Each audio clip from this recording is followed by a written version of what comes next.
Welcome friends, आपका CGPSC ई ज्ञान classes में स्वागत है। मैं आज आपको छत्तीसगढ़ के प्रमुख व्यंजनों के बारे में बताने वाली हूँ। ये हर एग्जाम में पूछा जाता है।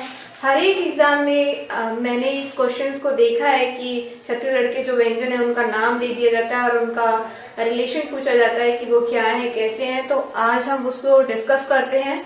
और प्लीज प्लीज प्लीज आपसे बार बार रिक्वेस्ट कर रही हूँ कि कोई भी पेपर अगर आप दोगे तो इस टॉपिक को आपको छोड़ना ही नहीं है, भले आप बाकी टॉपिक छोड़ दो, क्योंकि हमेशा एग्जाम में आता ही है। तो चलिए स्टार्ट करते हैं छत्तीसगढ़ के जो प्रमुख व्यंजन है उनके बारे में। छत्तीसगढ़ के जो व्यंजन है वो छत्तीसगढ़ में अलग अलग क्षेत्रों में अलग अलग नामों से भी जाने जाते हैं, और लेकिन जो टेस्ट है वो हमें सेम जो है नजर आता है। और यह जो है अपने अपने जो कास्ट है, अपनी अपनी जाति के अनुसार भी अलग अलग है। और आदिवासी क्षेत्रों में अलग नाम से जाने जाते हैं, अलग अलग उनके भी कुछ प्रमुख व्यंजन है। और जो भी इस क्षेत्र में जितने भी जातियां हैं, जो उनकी अपनी अपनी संस्कृति है, जो भी अपनी सभ्यता, उसके हिसाब से लोग जो है अलग अलग व्यंजन बनाते हैं अपने घरों में। तो मुख्य रूप से छत्तीसगढ़ी जो व्यंजन है वो छत्तीसगढ़ को एक अलग पहचान दिलाती है। और यहाँ पर बहुत सारी चीजें जो है स्पेशल हमें देखने को मिलती है। जैसे कि सबसे पहले स्टार्ट करते हैं, मैंने लिखा है यहाँ पे करी। ठीक है, वेरी कॉमन। करी का मतलब होता है कि किसी भी आटे को एक बारीक बारीक सेब में निकाल देना, ठीक है, गार देना बोलते हैं इसको। तो जो करी है वो यहाँ पर सिर्फ और सिर्फ बेसन से बनाया जाता है। जो बेसन मतलब चने की दाल का जो आटा रहता है, बेसन, उससे जो करी बनाया जाता है उसी को ही करी कहा जाता है। अगला है, ये छत्तीसगढ़ी व्यंजन है ठेठरी। ठेठरी का मतलब होता है जो चावल चने का जो दाल रहता है उसको गूंथ करके, उसका आटा गूंथ करके ऐसे राउंड शेप में उसको बनाते हैं। ये इसे बोला जाता है ठेठरी। ठीक है, ये सिर्फ जो है चने के जो आटा रहता है, चने की दाल का जो आटा रहता है उसी से ही बनाया जाता है। उसमें थोड़ा सा अजवाइन वगैरह मिक्स करके उसको डीप फ्राई करते हैं तो फिर ये बन जाता है। ठीक है, अगला है सुहारी। सुहारी जो रहता है वो बड़ा बड़ा जो गेहूं के आटे का जो पूरी रहता है उसी को सुहारी बोला जाता है। इसका जो साइज रहता है वो बड़ा रहता है, काफी बड़ा बड़ा गोल गोल रहता है। गेहूं के आटे से निर्मित होता है ये। अगला है बरा। बरा जो व्यंजन है वो उड़द दाल या फिर मूंग के दाल से बनाया जाता है, या दोनों को मिक्स करके बनाया जाता है। इसमें भी उड़द दाल या मूंग दाल को हल्का पीस लेते हैं, उसके बाद उसको डीप फ्राई करते हैं, तो उसको बोलते हैं बरा। फिर अगला है तस्मई।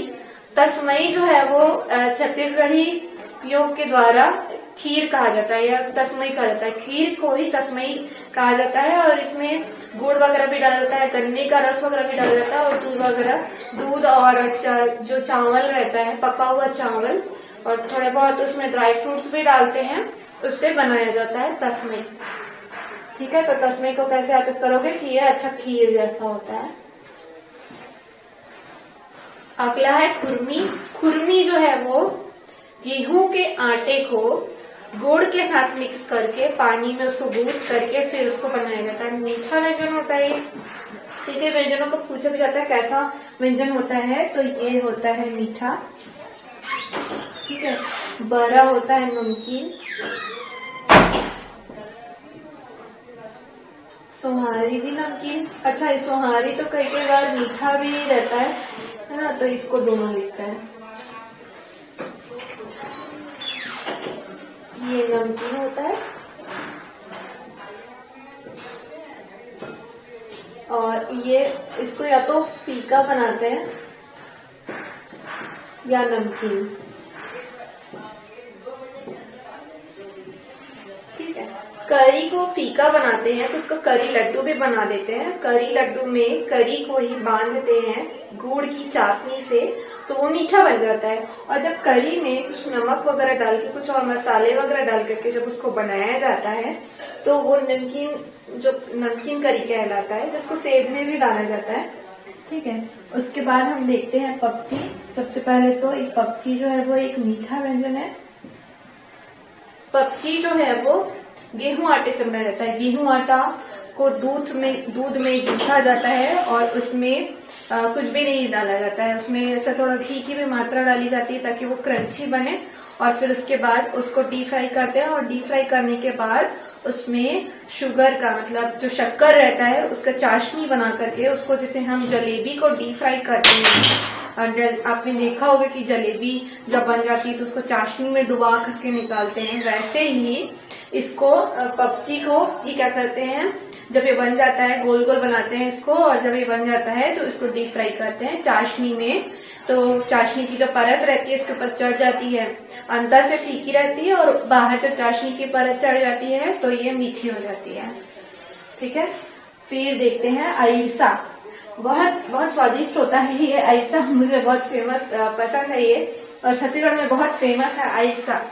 अरिसा को कैसे बनाते हैं, सबसे पहले चावल लेते हैं, ठीक है, चावल को भिगाते हैं, फिर भिगा देने के बाद उसको मतलब 2-3 घंटे भिगाते हैं, फिर निकालते हैं उसको पानी से, फिर उसको सुखाते हैं, फिर वो सूख जाता है, उसको मिक्सी से पीस देते हैं, फिर उसका बारीक बारीक का बन जाता है, जैसे चावल का जो आटा रहता है वैसे ही उसका बारीक आटा निकालते हैं।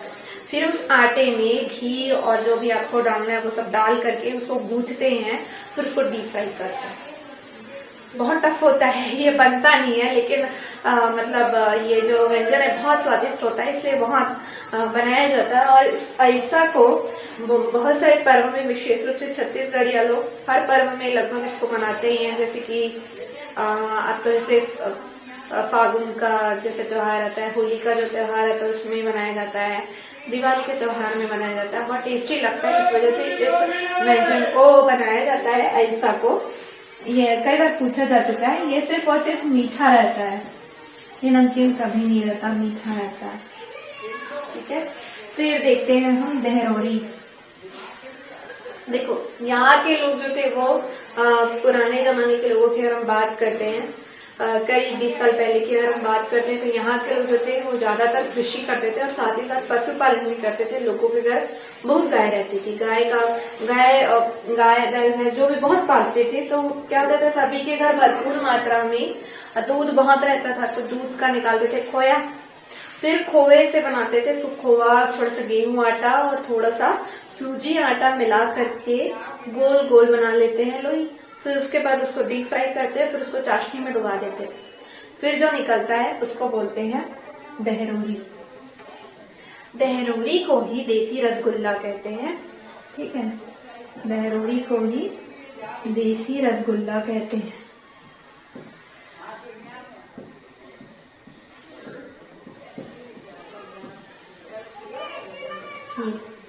ये जो व्यंजन है केवल मीठा रहता है। अगला है फरा। फरा या इसको बोलते हैं डबका। बहुत कम लोग जानते हैं, सब छत्तीसगढ़ लोग को नहीं पता रहता है, लेकिन फरा को डबका भी बोलते हैं, गांव गांव में बोला जाता है। अच्छा, एक चीज और है कि जो डबका है वो जो पूर्व का क्षेत्र है छत्तीसगढ़ का, जो पूर्व की ओर जो लोग रहते हैं, जैसे कि धमतरी, महासमुंद जो एरिया है वहां पर इसको डबका कहा जाता है, पर बहुत सारे क्षेत्रों में इसको फरा भी बोला जाता है।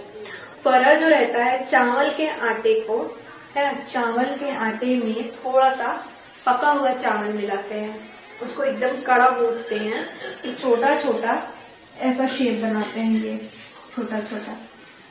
ठीक है, फिर उसके बाद इसको पानी में उबालते हैं, पानी में उबालते हैं, उसी में ही उबालने की वजह से ही इसको फरा या डबका बोला जाता है।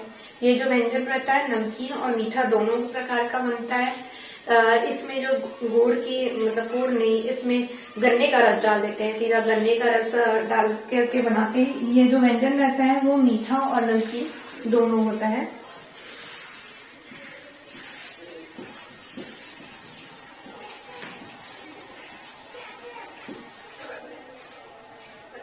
ठीक है, तो ये जो व्यंजन है फरा या डबका, इसको भी कई बार एग्जाम में पूछा जा चुका है कि यह जो व्यंजन है वो क्या है, या कैसे क्वालिटी का होता है, क्या है ना, या फिर ज्यादातर तो इनमें से कौन सा छत्तीसगढ़ी व्यंजन है, ऐसा करके भी क्वेश्चन जो है वो पूछा जाता है, ताकि थोड़ा सा बच्चों को इजी पड़े, जो लोग अदर बैकग्राउंड से हैं, है ना, उन लोगों को थोड़ा इजी पड़े।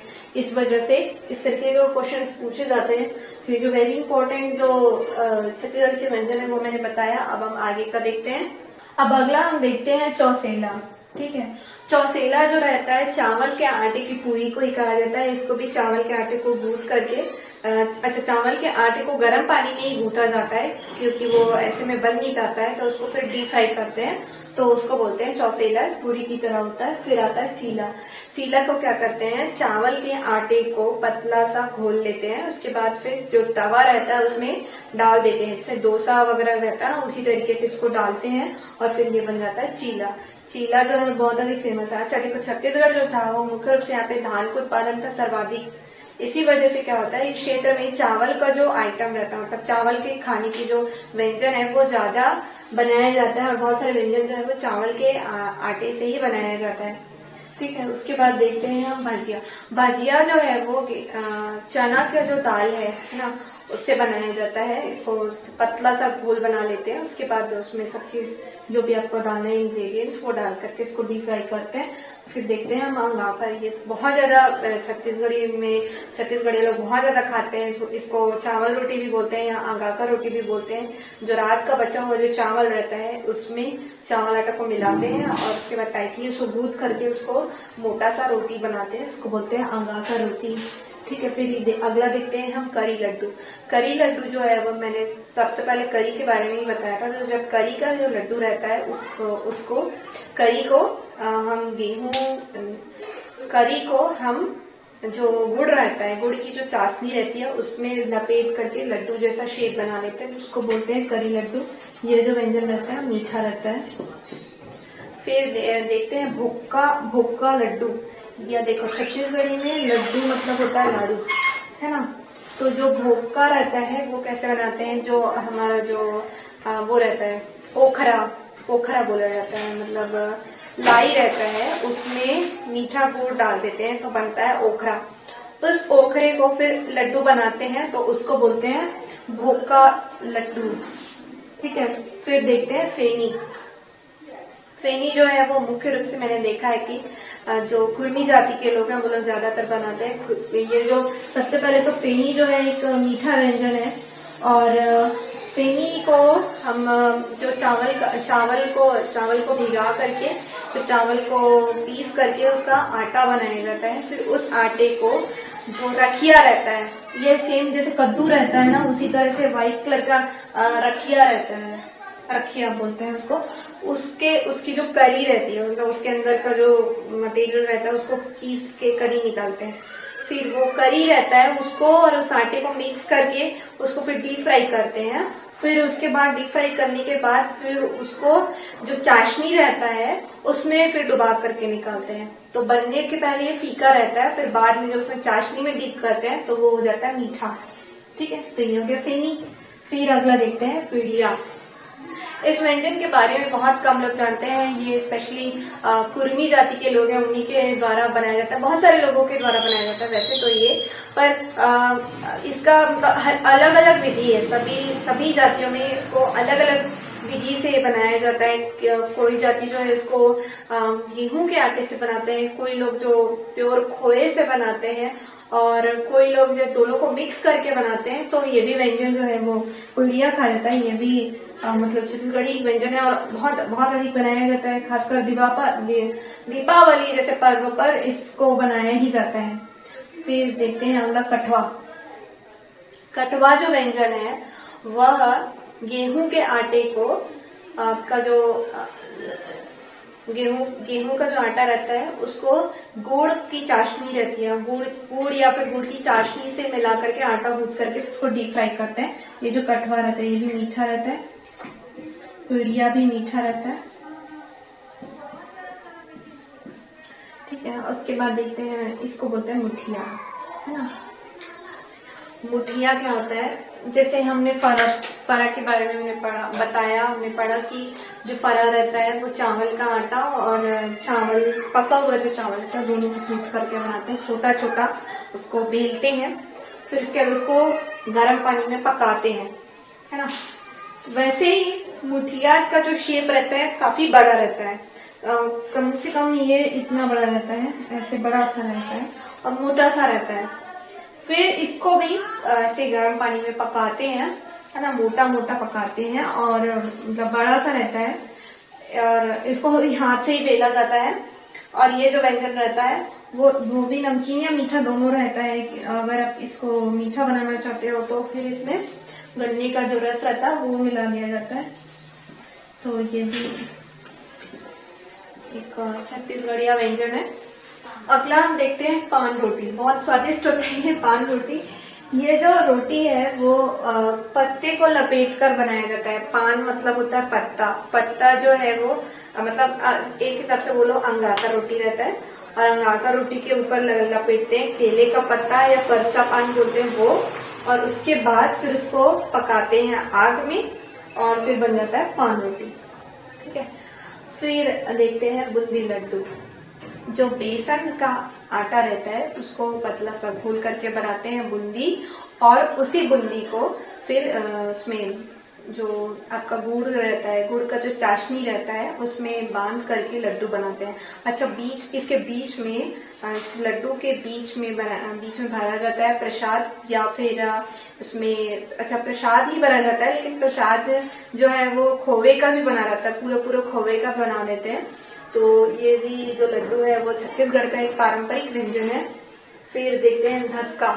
धसका जो है वो जो चावल, इसमें चावल का आटा भी थोड़ा सा मिक्स करते हैं, थोड़ा सा गेहूं आटा भी मिक्स करते हैं, और जो कुछ दाल वगैरह भी मिला देते हैं, जैसे कि आपका जो उड़द का दाल है या मूंग का जो दाल है उसको भी मिक्स करके बनाया जाता है इस व्यंजन को। फिर देखते हैं हम बोबरा। बोबरा जो व्यंजन है मीठा व्यंजन है, और इस व्यंजन को पितृपक्ष में जरूर बनाया जाता है।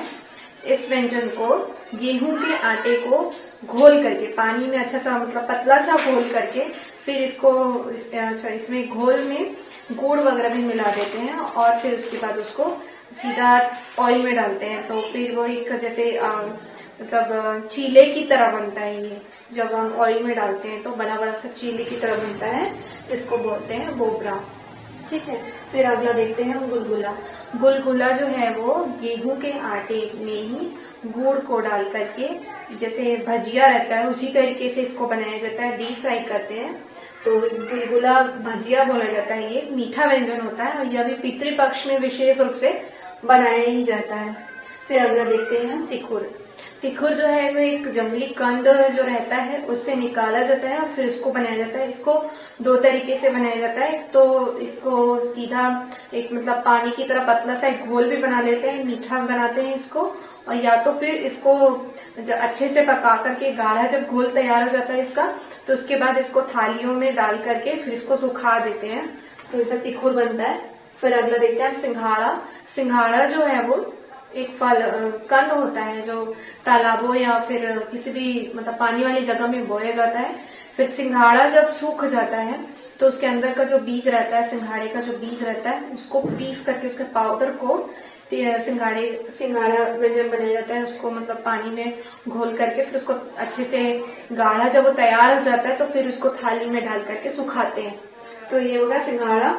ये जो व्यंजन जो है विशेष रूप से जब उपवास या व्रत वगैरह रखा जाता है तो उस समय विशेष रूप से बनाया जाता है। इसको फलाहारी कहा जाता है दोनों को।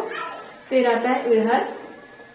इड़हर जो व्यंजन है वो छत्तीसगढ़ का एक प्रमुख व्यंजन है, और इड़हर को बेसन का जो घोल रहता है, पतला घोल बनाते हैं, उसको कोचई का जो पत्ता रहता है उसमें लपेट कर मतलब जब एक लेयर आप बेसन लगाओगे उसके ऊपर में फिर कोची का पत्ता, फिर उसके ऊपर फिर बेसन, ऐसे करके फिर उसको रोल कर लेते हैं और फिर उसको बांध देते हैं। उसके बाद उसको भाप में पकाते हैं, फिर उसका सब्जी बना लिया जाता है। तो वो होता है इड़हर। बहुत ज्यादा यहाँ के लोगों के द्वारा पसंद किया जाता है। ये भी एक नमकीन व्यंजन होता है जो दही में बनाया जाता है।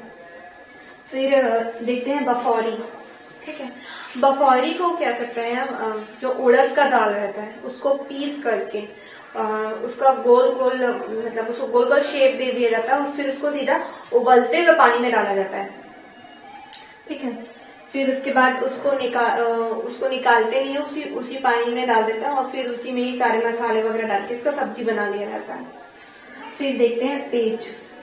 पेज जो है वो आदिवासियों के द्वारा भी पिया जाने वाला सर्वाधिक प्रिय व्यंजन है, ये व्यंजन होता है। इसमें क्या करते हैं, पानी लेते हैं और पानी में फिर चावल को पकाते हैं और फिर स्लरी, जब चावल पूरा पक जाता है तो उसमें थोड़ा सा नमक डाल देते हैं, प्याज डाल देते हैं और फिर उसको स्लरी जैसा रहता है, वो मतलब पतला सा रहेगा। कुछ लोग गाढ़ा भी पीते हैं और फिर इसको सीधा डायरेक्ट पी लेते हैं। तो ये जो व्यंजन है वो बहुत सारे लोगों के द्वारा विशेष रूप से गर्मी में पिया जाता है, क्योंकि ये जो व्यंजन रहता है वो ठंडकता देता है, मतलब बॉडी को हीट नहीं करता है, हीटिंग को कम करता है।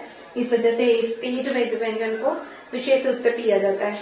अगला हम देखते हैं हलवा। हलवा जो है वो किसी भी चीज से बनाया जा सकता है, जैसे सूजी आटा का हलवा बनाया जाता है, उसी प्रकार मूंग का जो दाल रहता है उसको पीस करके उसका भी हलवा बनाया जाता है। इसमें क्या करते हैं, ये जो भी जिस भी वस्तु का इसको बनाना रहता है हलवा, उसको रोस्ट कर लेते हैं कढ़ाई में घी वगैरह डाल करके, तो उसमें लास्ट में मीठा डाल देते हैं, मतलब शक्कर डाल देते हैं, फिर ये इसको बनाया जाता है। ये जो व्यंजन रहता है वो मीठा ही रहता है, मतलब हलवा जो है एक मीठा व्यंजन है। ठीक है, फिर अगला देखते हैं हम बटकर। बटकर जो है वो किसी भी मतलब वस्तु का बनाया जाता है, जैसे कि एग्जांपल देती हूँ मैं आपको, मसूर की जो दाल रहती है उसका एक खट्टा सब्जी बनाते हैं, दही डाल करके उसको बनाते हैं, उसको बोलते हैं बटकर। अच्छा, ये मसूर से ही नहीं, ये जो लाखड़ी रहता है या तिवरा जिसको बोलते हैं, उसके बीज से भी इस व्यंजन को बनाया जाता है, जिसको बटकर बोलते हैं। मतलब दो चीजों से बनता है और ये नमकीन बनता है और सिर्फ दही में बनाया जाता है। तो ये व्यंजन जो है वो नमकीन व्यंजन हुआ। फिर अगला व्यंजन देखते हैं कढ़ी। कढ़ी जो है वो एक दही में बनने वाला नमकीन व्यंजन है। इसमें करी डालते हैं, या तो बेसन की करी डालते हैं या फिर इसमें कई बार बूंदी भी डाल देते हैं, बेसन की बूंदी डाल देते हैं, तो उसको बोलते हैं कढ़ी। फिर अगला देखते हैं डुबकी। इस व्यंजन के बारे में बहुत कम लोग जानते हैं। डुबकी जो है वो जो चने का दाल का जो बेसन रहता है उसको आटे की तरह गूंथते हैं, फिर उसके बाद उसको छोटे छोटे पार्ट्स में तोड़ लेते हैं। ऐसे छोटे छोटे पार्ट्स में तोड़ते जाते हैं, फिर उसके बाद उसको हल्का सा रोस्ट करते हैं ऑयल में। फिर उसके बाद उसको जैसे कढ़ी को बनाते हैं, मतलब उसको दही में बनाते हैं, वैसे ही इसको भी, इस डुबकी नामक व्यंजन को भी वैसे ही बनाया जाता है। फिर देखते हैं ये दवाई लड्डू बोलते हैं। एक प्रकार का एक लड्डू होता है जिसमें सौंठ डालते हैं, काली मिर्च डालते हैं, और ये विशेष रूप से जब महिलाएं गर्भवती रहती है उस समय इस व्यंजन को खिलाया जाता है उनको, ताकि उन लोग जल्दी रिकवरी करें। तो इस लड्डू को विशेष रूप से दवाई लड्डू बोला जाता है। इसमें बहुत सारी जड़ी बूटियां वगैरह को मिला करके इस लड्डू को बनाया जाता है। फिर अगला देखते हैं तिल का लड्डू। तिल का लड्डू भी छत्तीसगढ़ में विशेष रूप से छठी होता है, मतलब जब किसी बच्चे का जन्म होता है तो छठी पर मनाया जाता है यहाँ पे, तो तिल का लड्डू दिया जाता है लोगों को, और तिल वाली चाय भी दी जाती है। फिर देखते हैं मुर्रा लड्डू। चावल को जब गरम रेत में जब डाल देते हैं तो उससे बनता है मुर्रा। फिर उस मुर्रे में जो गुड़ रहता है उसका जो घोल को जब डाल करके उसका लड्डू का शेप बना लेते हैं तो उसको बोलते हैं मुर्रा लड्डू। ठीक है, फिर अगला है चकोली। चकोली जो रहता है वो चावल के आटे से, और चावल का आटा और चने का जो दाल रहता है उसका आटा और गेहूं आटा सबको मिक्स करके बनाया जाता है, और इसमें घी वगैरह मिला करके इसको डीप फ्राई करते हैं, तब ये बनता है चकोली। फिर रहता है बालूशाही। बालूशाही जो है वो पक्षी की तरह होता है, लेकिन इसका जो शेप रहता है छोटा छोटा रहता है, थोड़ा मोटा टाइप का रहता है। ये विशेष रूप से विवाह के पर्व पर इस व्यंजन को बनाया जाता है, और इसको फीका बनाया जाता है, फिर इसको डीप फ्राई किया जाता है, इसको डीप किया जाता है चाशनी में। जैसे कि आप जो जलेबी रहता है उसको डीप करते हो, वैसे ही बालूशाही को भी डीप किया जाता है। ठीक है, फिर देखते हैं मिक्सचर, या इसको बोलते हैं मिक्सचर। ठीक है, हल्दीराम का और जलाराम का मिक्सचर तो आपने खाया ही होगा, उसी तरीके का ये भी रहता है, लेकिन इसमें बहुत सारी चीजें मिलाई जाती है, जैसे फली मिलाते हैं, चने की दाल, फिर मसूर की दाल मिलाते हैं, फिर मक्का वगैरह चिप्स मिलाते हैं, फिर करी मिलाते हैं। करी सबसे ज्यादा होता है इसमें, छत्तीसगढ़ी लोग करी को सबसे ज्यादा मिलाते हैं इसमें। ठीक है, फिर आता है मुरकू, है ना। मुरकू जो व्यंजन है वो चावल के आटे से बनाया जाता है। चावल के आटे को गर्म पानी में मिक्स किया जाता है, फिर उसको सांचे से गोल गोल शेप दे दिया जाता है, तो बन जाता है आपका मुरकू। यह भी छत्तीसगढ़ का जो मतलब बनाए जाने वाला एक व्यंजन है। अच्छा, इसके अलावा छत्तीसगढ़ में लाई की भी लड्डू बनाई जाती है।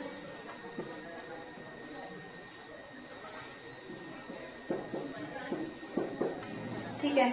लाई का जो लड्डू रहता है उसको दो तरीके से बनाते हैं। तो लाई जब बना रहता है तो उसको गुड़ में बांध देते हैं, लड्डू का शेप दे देते हैं। और दूसरा ये कि लाई को भिगा करके उसमें नमक वगैरह डाल करके, जो भी आपको चीजें डालनी है उसमें डाल करके उसको फिर धूप में सुखा देते हैं।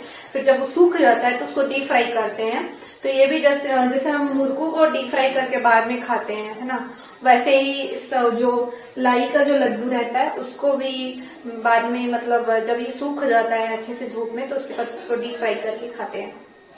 ठीक है, तो इस तरीके से जितने भी व्यंजन थे लगभग मैंने सभी कवर करने की कोशिश की है।